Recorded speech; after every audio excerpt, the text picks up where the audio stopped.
Welcome to Check In with Jason Lauritsen, a podcast where we explore how to create human, connected workplaces that employees love and that fuel organizational success. Now, this is the second of two special holiday episodes.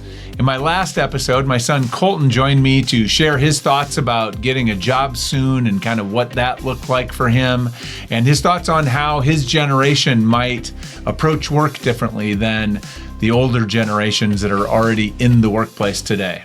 And of course, we also chatted about Christmas because it was Christmas week. Now today, I am joined by another very special guest, my favorite daughter, Bailey. Hi, Bailey. Hi. Thank you for being here. Of course. So on a scale from 1 to 10, how much are you regretting agreeing to do this with me right now? A wee bit, but we all make sacrifices. 1 to 10? 3. 3? Okay, that's not so bad. Yeah. That's not so bad. You're actually you're in it. I appreciate that. So in this episode, we're going to hear about Bailey's experience working part-time as a high school student. We're going to get her reflections and opinions about work through that experience, but then we're also going to get her take on what she thinks her generation might bring to the workforce here in a few short years. After we do that, I'm going to share a few of my tips for how to prepare yourself to have a great 2025. So if you are thinking about the new year, I personally am just coming off of doing some planning for the new year, some reflection on the year past, and just wanted to share with you a couple of quick tips to maybe help prime you to ensure that next year's a good one. So let's get into the good stuff. Now, Bailey, for those that don't know, as I indicated, you have had a job now for about a year and a half. You got a job about as soon as you could. Yep. Why don't you share what it is that you do? What is your job? I'm a lifeguard for the YMCA. And And what else do you do besides lifeguarding? swim lessons. Swim lessons, teaching joy. the little ones how to swim. What do you think of your job? Do you like it? I love it. It's really fun. It's not like horrible. It's a perfect first job because they hired me right off the bat because they needed lifeguards for our pool that we had.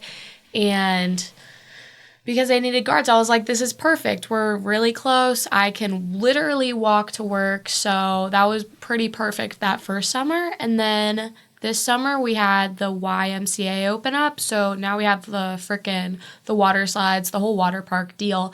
And I was able to drive. So I was able to drive all the way over so I can work there. It's pretty awesome. I like it. That's good. That's good to like your job. Yeah. So you've been at it now for what? Like I said, a year and a half. Mm-hmm. I'm curious, what have you learned about having a job and what it means to have a job that maybe you didn't expect when you first took your job? I mean, you learn a lot of things from it. Like, you have a lot of people experience. Like, in middle school and, like, freshman year, I was, like, not good with people. Every time I would see, like, an older person, I'd be like, I don't know how I'm supposed to talk to you. Like, I don't have that relationship. But then once you get the job, like, lifeguarding, you're talking to a ton of people. You're yelling at a lot of people, but that's still talking. So it's like you're talking to a ton of people. You're talking to a lot of little kids. So you're just getting a lot of experience with, like, people. Interacting with Yeah. people. And you had a sense of that, probably didn't just know as that you were going to have to deal with as much of that. Oh, my God, yeah. Is there anything about the responsibility of having a job that is maybe different than what you expected? I mean, for me at least, like, at the Gretna City pool, it was like you were watching hundreds of people, and it's like their lives were in your hands. So it's like I only had one save, but we guarded that place pretty well. But it's like once you have a save, you realize, oh my God, like a kid could die on my watch if I'm not paying like full attention. So you have a lot of responsibility. And then when we were at the YMCA, I was one of the senior guards since I had already been working for a whole summer. So I knew the things, I knew all the stuff that I was supposed to do.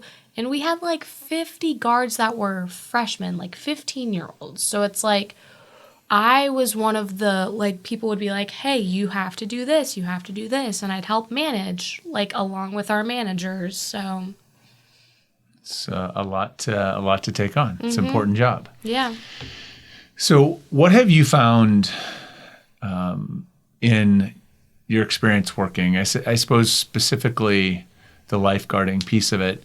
What have you found plays the biggest role in making your job enjoyable? The people, like, you make a lot of friends. You're with those people for 8 hours every single day during the summer. So it's like you get a lot of really close friends. And getting food, I don't know, because I would order Jimmy John's almost every single day. So it was like, oh, Bailey, your Jimmy John's is here. So then I'd be like, oh my God, I have food. I have my friends. It's really fun. Nice. And we're out in the sun, so I'm getting tan, and it's really fun. I don't know. To be clear, you do wear a lot of sunscreen and you still get tan. Of course, Of course, yeah. All right. Got to be responsible. Of course. So what have you learned are the things that can make your job not enjoyable? Also coworkers, like people who just didn't do their job, and it's like, then you would have to take on their responsibility, and then it's just so much more work than you signed up for. And then honestly, then you're getting paid for, because it's like, I'm doing 3 people's jobs right now. I shouldn't have to do that. Karens too, just getting yelled at, or like genuinely people just not doing their jobs and then having the repercussions of those jobs not being done. Got it. Well, and no offense to Karens. We should not. There are lots of lovely people named Karen.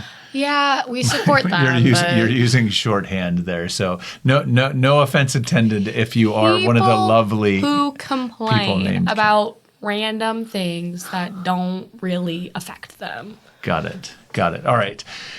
So one of the things, as you know, one of the things I talk about a lot and that I teach people how to manage more effectively, how to lead more effectively. And so I'm always asking questions about management and managers. I'm curious, from your lens, over your experience, what is it that you have learned about what it takes to be a good manager? Like I said, like people who genuinely do their job, like what their job description is, and like caring about the people that they're managing. Like, we had a couple managers over the summer that wouldn't care, but then we also had some that would be like, hey, are you doing okay? Do you need to sit out? Do you need to take a break? Do you need water, sunscreen? Like, that type of stuff, like, means, like, oh, yeah, they really care. Like, I just love those types of people, but, yeah. That's the difference? Yeah. And so is that the biggest difference then between what you have found, what you would call someone who's a really good manager, maybe from someone who's not so good of a manager, is just their general, they care about their people and they have some level of competence. Yeah. They know how to do their job. Mm-hmm. Okay. And then they, like, do it. And they actually do it. Yeah. All right. And, like, they just take actions to get things done. So, yeah, getting the work done. Do the job, care about the people. Mm-hmm. Pretty straightforward. All right.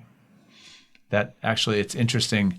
It's interesting. It'll be fun to revisit this conversation in like 10 years. Hopefully I'm still doing my podcast and you and I can sit down and talk about, because I suspect that you might be saying a lot of the same things about workplace in 10 years that you are saying right now. So it's interesting how some things are pretty true regardless. All right. So one of the things that the people that I work with that, are the human resources leaders in organizations that are always thinking about how do we create a better workplace? How do we attract good workers and good employees to our organization? They're really curious about how, new generations are going to come into the workplace, how they're going to work differently, how they're going to have different values or think differently and that kind of thing. And so that's part of the reason I wanted to talk to you and your brother, is just to get your take on what you think you and your peers, your friends and those what you think that you and your generation will bring that maybe is differently than the older generation. So what do you think? What do you think your generation will bring that maybe older generations, that'll be different?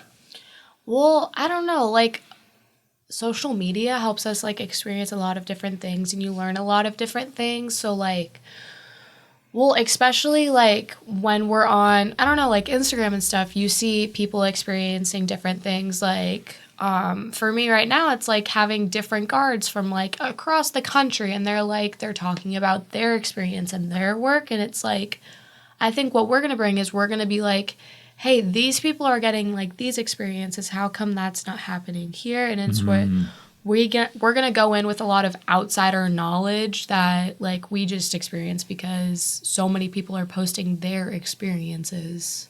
It happens all the time, and you see it every single day. And like, what do you think will be the impact of that? Probably expecting more From like the people that employ them. Okay. Especially if it's like, oh, they're getting paid like a way more than we are, and we're doing the exact same job. And I think also like bringing like the internet more into it, like older generations, they're not as connected into that as we are. And it's like we're on it every single day for hours on end. So you think just the fact that your generation is so not only connected to one another using social, but you're using social to share your stories. You're more open probably about talking about maybe work in social media than other generations. Well, okay. Have you seen the thing where it's like a lot of places don't have like dialects anymore in America since we're so online that we're hearing all the different dialects and it's kind of mixed in? Like Interesting. New Yorkers, like the older people, they have those dialects. Younger people, they talk the same as like I do. They have the same dialect. That happens in the South and like freaking Oregon and stuff. It's like it's all getting intermixed because we hear all the different accents every single day that it's like it's morphed into one big That's accent, super interesting. like dialect. Had never considered that. And I think that's going to be kind of the same with work because you experience everything every single day. So it's like, I don't know. Well, it is interesting. Well, that's a really good point because what had happened certainly before social media, like the experience that one person's having at work is just there, right? It's their experience. They have no idea. They might think it's not a good experience, or they might think they're underpaid, or they might think they're not being treated the same way as others, but they had no way to know. Whereas now you can go and like, or you could go out and ask, right? Here's what's happening. Is that happening to other people? And people are going to tell you. Yeah. It's like you get to hear about like things from all different types of people from all across like the country. That's a really, really good perspective. I hadn't thought of that, but yes, that is important. So I'm curious, based on what you know today, when you think about, let's fast forward about, I don't know, 6-8 years, depending on how long you decide to study. And you're starting to think about, finding a job, going to work, whatever that means, I guess, post college to make a living. What do you think makes for a good job? What is a good job? Well, like something that you want to do and like you want to show up for every single day. Like a bad job would be like, I am dreading this. I don't want to go. I hate this place, but I'm still going to go because it's money. And like someplace that you're looking forward to, someplace that pays you well. And it's like, if you have the experience, like you're able to use that experience. Like I see people who like get the, they get the college like stuff, they learn all the things, but then when they show up, that's not like really what they're doing. It's like a total different, like it's what they want to do. It's what they want to get paid for. So you go and get your expertise in whatever. Let's say you become a marketing person. Yeah. And you get some marketing expertise, and then you go to work at a marketing place, and they're not having you do the stuff that you studied to do or that you've learned how to do. Like that's what you expected to do. Like, oh, I expected to do this, but why am I doing this right now? Yeah, sometimes that happens where the job, they advertise the job one way, and then once you get there, the experience is very different. Or they expect you to do certain things that's like, oh, but I thought I was going to do this. And they're like, well. Which is, do you think, the problem there is that they're just not being upfront about it. They're not telling them about it before they hire them. Got it. So last question for you. perspective on the future.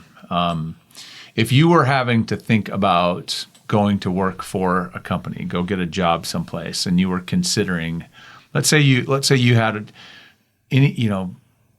there's no concern about whether you can get a job. You're going to have to decide what company you want to go work for. You have lots of offers. What kind of criteria would be important to you in deciding what kind of company you would want to work for? A place that has good benefits, like that actually cares for their employees and like they ask the good questions. So like when you're getting interviewed, they're like asking like, well, what do you want? What do you expect from this experience? And it's like they're actually caring for your needs and your expectations. What do good benefits mean? Well, if it's your main thing and you're working full time, like healthcare.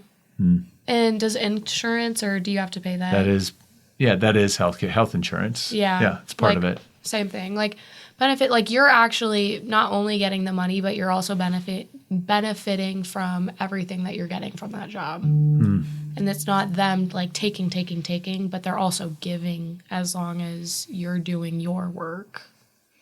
That I think is very well said. And I did not know what you were going to say until we sat down to do this interview. And some of this is kind of surprising to me. I'm delighted to hear some of this, but very interesting what you are picking up, especially given that both of your parents are essentially self-employed. Yeah. So interesting. Well, I don't know. My job right now, I'm working for people. So it's like, I don't know. Yeah, for sure. You've learned a lot and gleaned a lot. And you will continue to do so. That was really good stuff. Thank you for sharing that. I appreciate you. So let's talk about the new year a little bit. As I mentioned, here we are. This is New Year's week. We're going to welcome in a new year. And I know this is a time of year everybody has very different feelings about. I love it. I've loved it for, I guess, most of my adult life because it's not because, interestingly, in most cases, the turning of the new year in corporate, I guess, means you get a new budget, which is kind of nice, right? You start over, you get a fresh start, you start your performance cycle, and you get kind of this fresh start.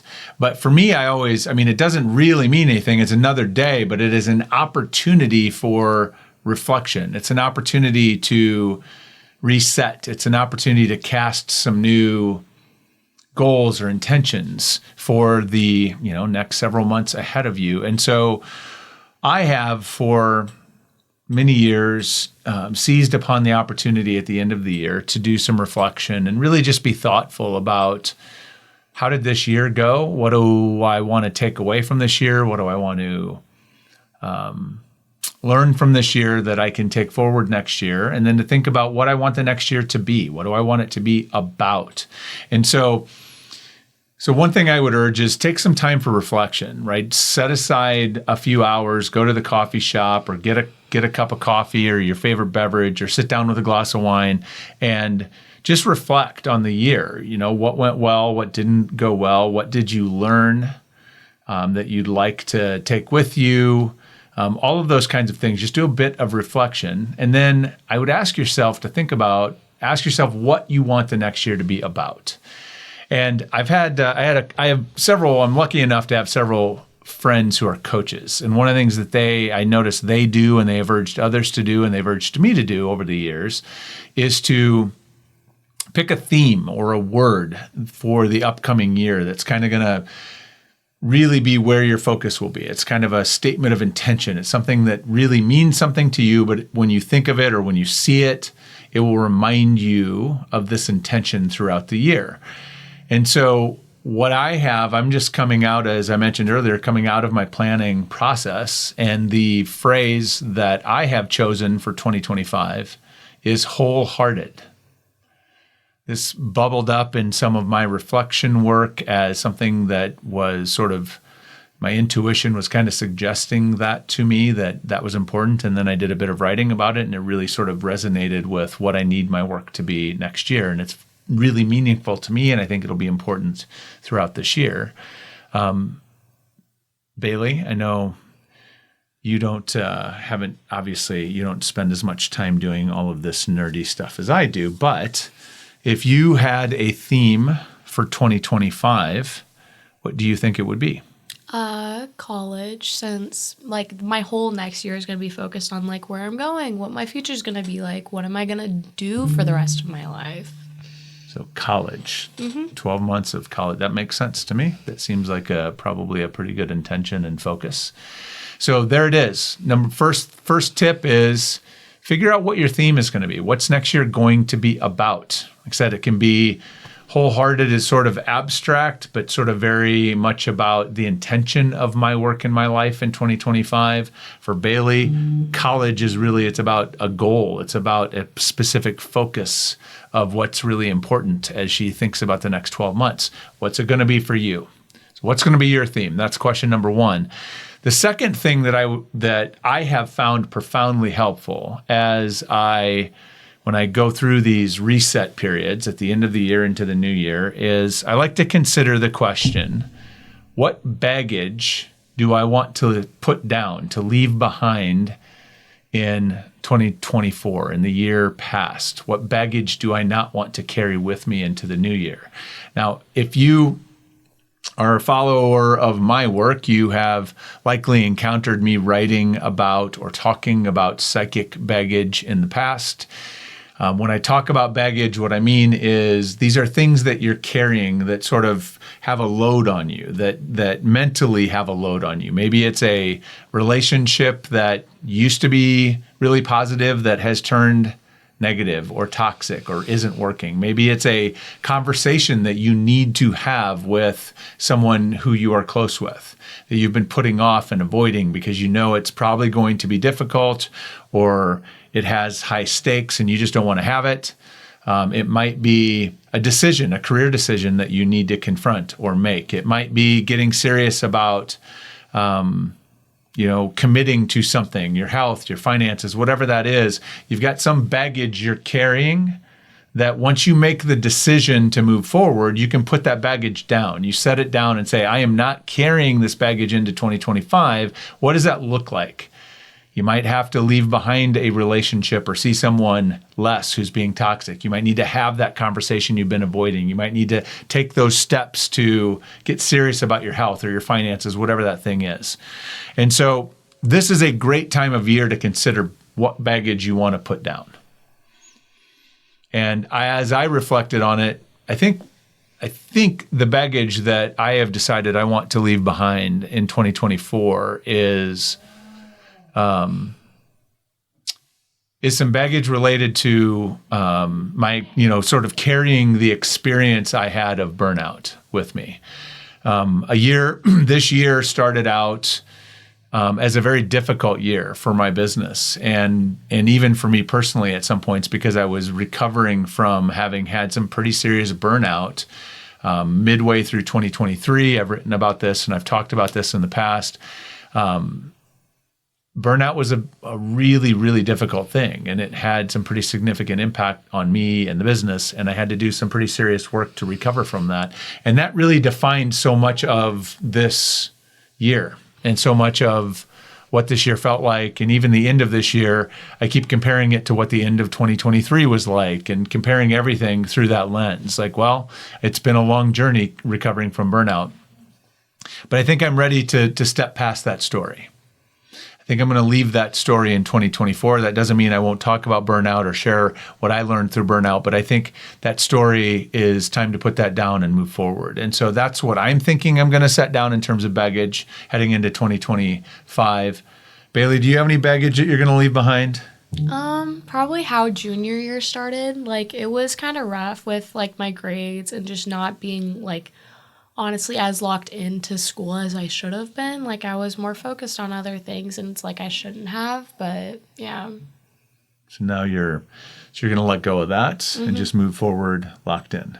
The year of college prep, college decision, college focus. All right. Awesome. So the question for you is, what baggage are you going to leave behind? What baggage are you going to set down and walk away from as you head into 2024? I promise you, if you spend the time to think about this and be serious about the commitment, it will lighten you up. Once you set down that baggage, you feel more free, you feel more light, and it gives you more space and room for other things that are more positive and life-giving and energy-giving to you. So those are my 2 tips. What's your theme and what baggage are you leaving behind as you head into 2025? So as we wrap up here today, Bailey, I am really delighted that you chose to do this. Thank you so much. Of course. I appreciate you doing it. And it seemed like you didn't even regret it too much going in, which I love that. So, Only 3. So I have to ask you, I always ask a checkout question of everybody that I have as a guest. And the checkout question is, as we wrap up our conversation, what one word best describes how you're feeling right now? I don't know. Probably thoughtful. Like what we were talking about, just it has you thinking. Thoughtful. A lot. Thoughtful. I am feeling grateful for you and how thoughtful you are about things, about the world outside of our house and outside of your experience. So thank you so much. This was really, really fun, and I enjoyed this, and you really are the best daughter I could hope for. I really appreciate you. And thank you for listening. As always, I am honored that you shared some of your time with me today, and I hope that you can maybe take back some little nugget or nudge or some bit of inspiration from what Bailey shared. And what we talked about today to maybe challenge you to think a little bit differently about how you're approaching your people, the experience you're creating for the people that you are responsible for. And please remember, of everything we've talked about today, please remember this. Check in with the people who matter to you.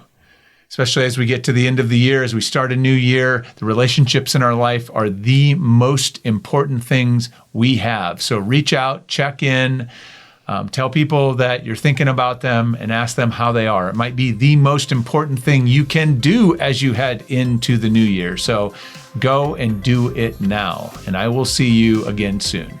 Until next time.